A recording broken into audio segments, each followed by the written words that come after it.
এখানে একটা মজাদার রেসিপি দেখাবো। এখানে আমি 100 গ্রাম তেল দিয়েছি চুলায়। এখানে পেঁয়াজ ব্লেন্ডার করে দিয়ে দিয়েছি, বড়াই 200 গ্রাম পেঁয়াজ ব্লেন্ডার।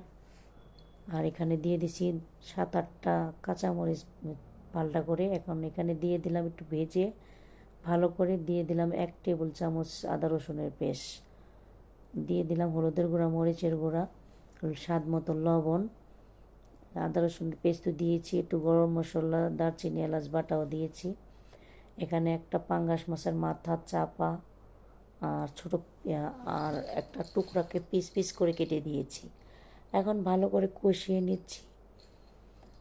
যেহেতু পাঙ্গাস মাছের এমনি একটু গন্ধ আছে, তো একটু ময় মশলাটা বেশি দেওয়া লাগে, তো আমি দিয়েছি। ভালো করে কষিয়ে নিয়েছি। এখন লাউটা দিয়ে দিচ্ছি।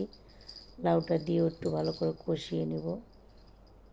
তা আমি কষিয়ে নিচ্ছি। খেতে যা মজা হয়েছিল, ভীষণ মজা।